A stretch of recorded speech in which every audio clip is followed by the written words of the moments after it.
My name is Nam Pham. Welcome to Vatv. As you know, Vatv is the cable program co-sponsored by Vatv, Vietnamese American Initiative for Development. Our goal is to build better understanding between Vietnamese American community in Boston and our friends in everywhere. Our show is live every Wednesday evening on BNN Boston. You can watch us live on Comcast Channel 9 or ASEAN Channel 15. You can also tune in live online at www.bnntv.org. The show will be repeated on Sunday at 5 p.m., Monday 1 p.m., and Tuesday 11 a.m. Every Wednesday, we would have the opportunity to share with you some interesting thing happen in our community or have a discussion with some of our community members. Over the last few weeks, our community have been impacted by, I guess by now, everyone knows the marathon bombing. And in Dorchester, we have been impacted as much, if not more than any other community. On the other hand, we also have people from our own community in Dorchester who played a significant role in helping the victim to heal or making arrest of the suspect. This evening, we are very honored to have one of the officers of the MBTA SWAT team that made the arrest. And we are even more proud because this officer is also from Dorchester and also is a Vietnamese American. We would like to introduce to you Officer Kenny Tran. Kenny, thank you so much. Welcome to the show. Yeah. And thank you for all of the difficult work, dangerous, but very necessary work that you have with our community. Kenny, how long have you been officer? 9 years as a transit police officer and 6 years as a SWAT officer. So that's you. I could say that you have a lot of experience. Yeah, 9 years. Yeah, my partner still say I'm a rookie, but yeah, it's a long time. Yeah, went by fast. Yeah. Often we know what a typical police officer does, but for a SWAT team members. First, for people who do not know much about law enforcement, like me, what does SWAT stand for? Special Weapons and Tactics. Yeah. So we're responsible for shooting calls, violent crime calls, hostage, high-risk warrants. So if they call us out, it's like a bad day. Yeah. So basically, whatever happened that maybe the most dangerous thing around town, they would call a SWAT team. Like a shooting call, like stabbing call, anything like that. Yeah.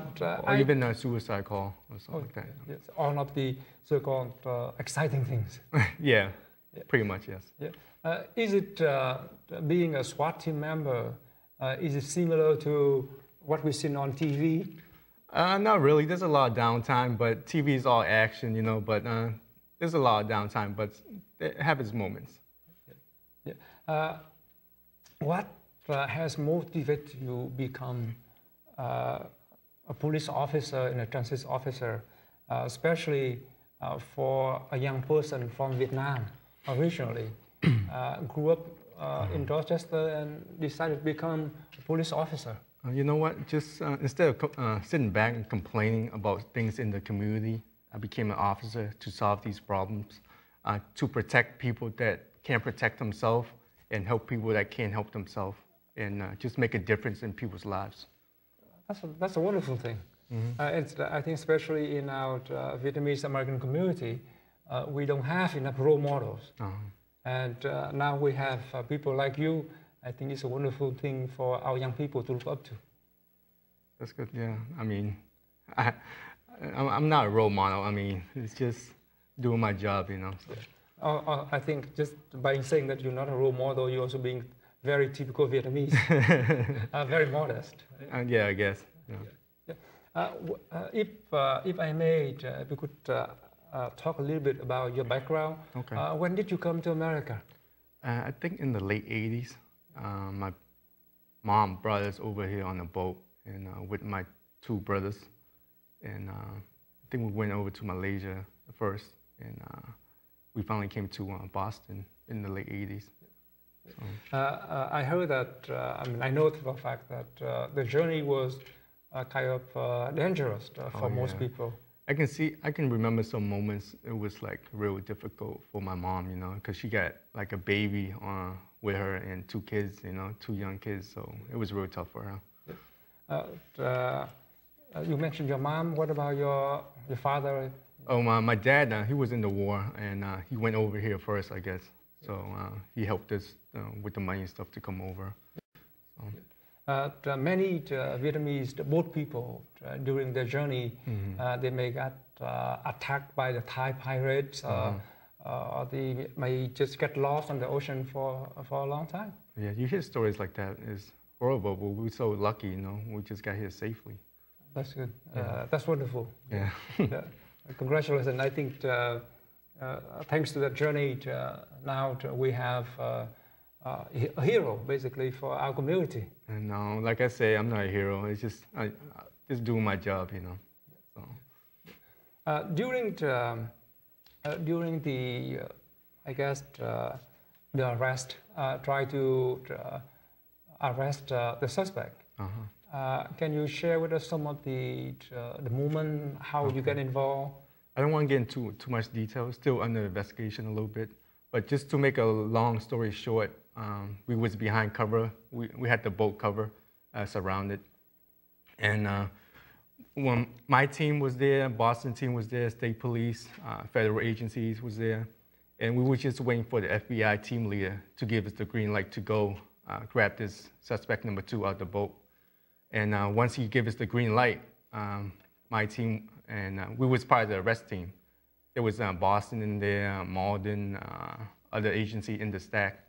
And once he gave us the green light to go, we went and grabbed the suspect off the boat, put him in custody, searching for any bombs on him, pull him away from the boat because we didn't know if the boat was rigged with bombs or anything. So we pulled him away, searched him, and we turn him over to the medics and have them work on him and turn him over to the FBI. And they transport him to the hospital. It had to be very nerve-wracking. At that moment, you don't have time to be afraid. You just do what you're trained for. So you just go to work, So. Yeah.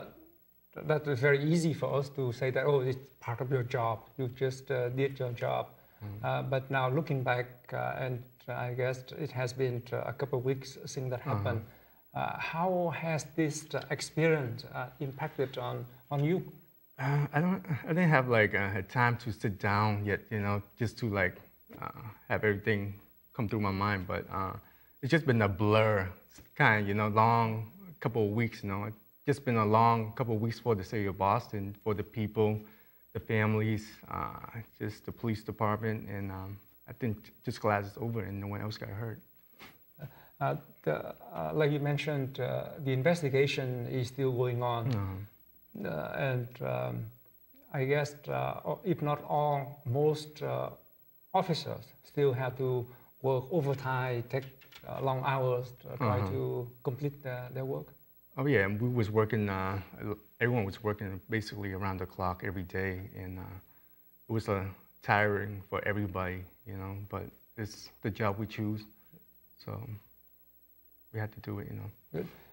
Like you mentioned, this the job that you had chosen, and you wanted to become a police officer because you want to make difference instead of just complaining.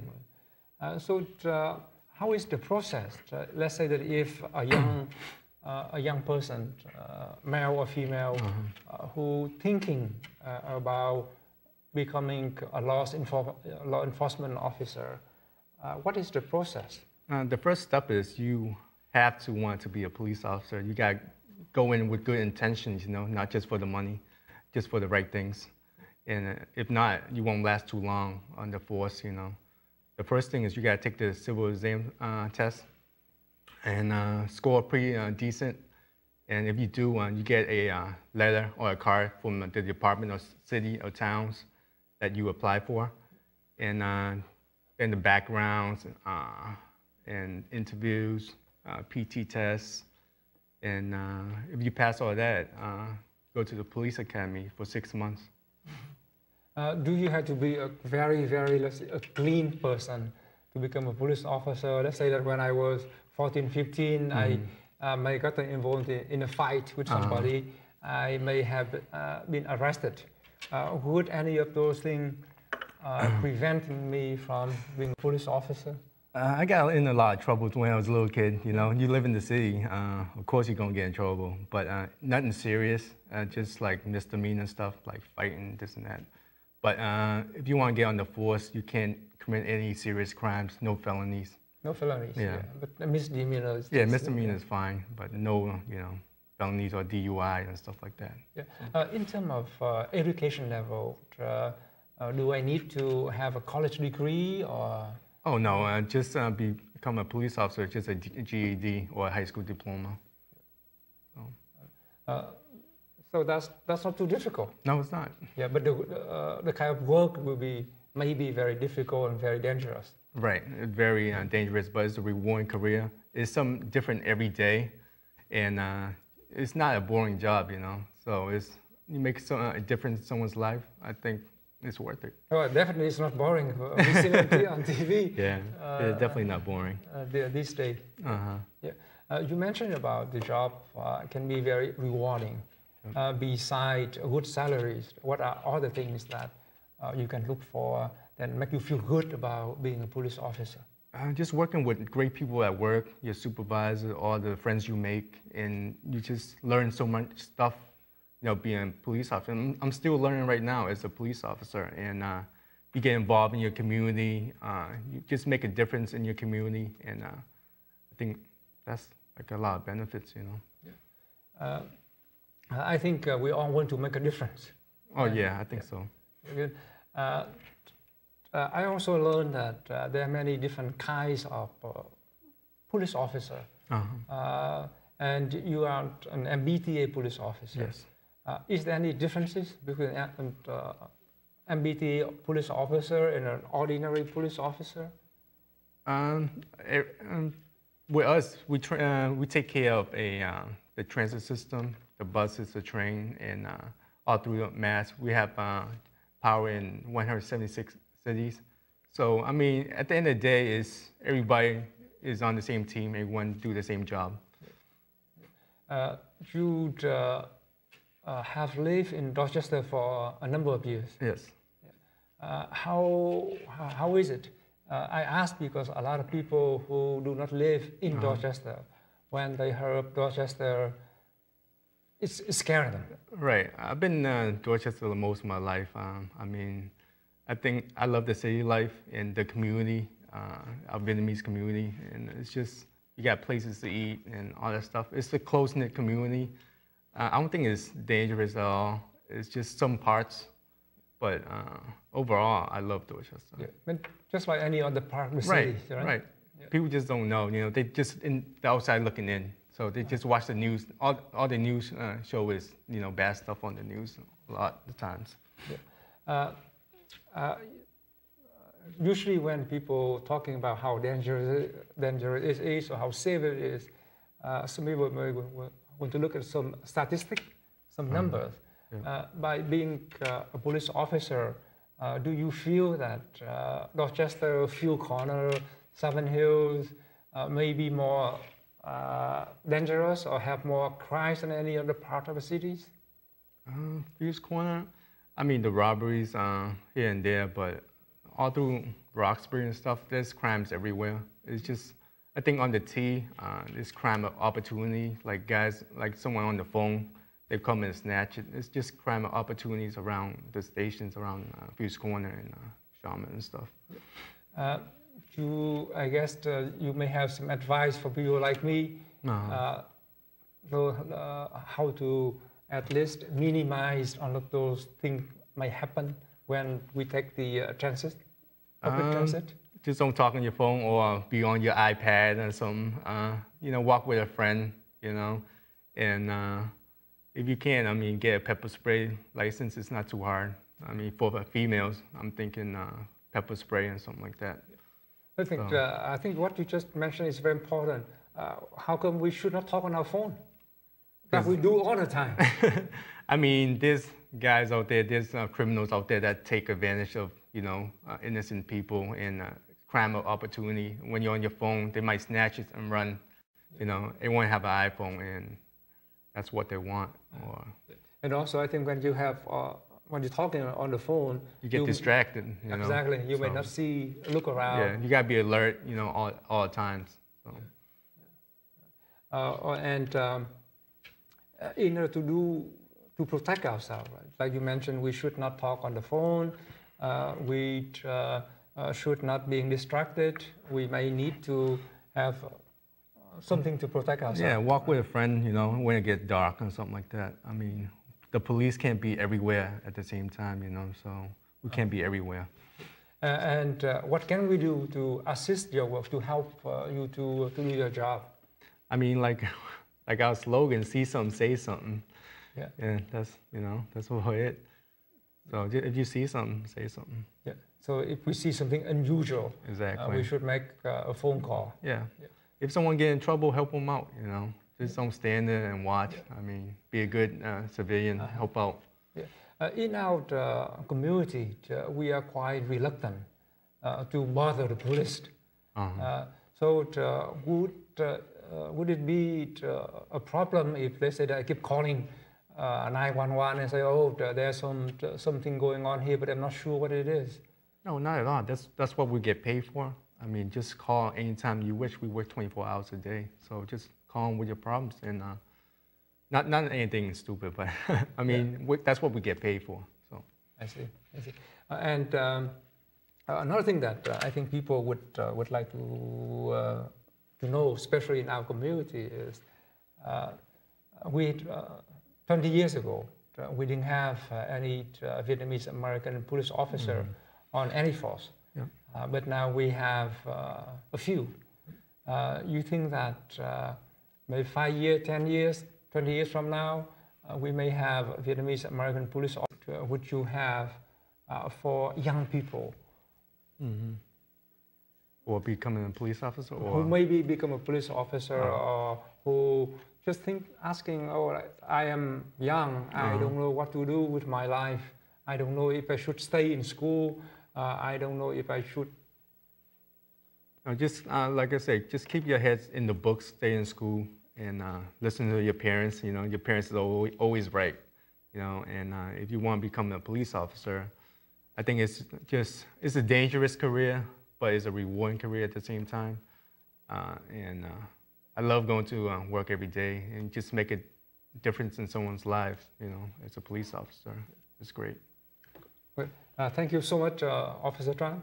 Thank you. I appreciate it. Thank you for all of your dedication and sacrifice to protect us from danger. Thank you. I appreciate it. Thank you so much for watching us. We would also like to share with you that on June 9th, the Vietnamese community will have a small fundraiser for the Richard Family Fund at Saigon Seafood, right in a few corners in the evening. If you'd like to have more information, please contact Vatv. And thank you so much. Hope to see you soon.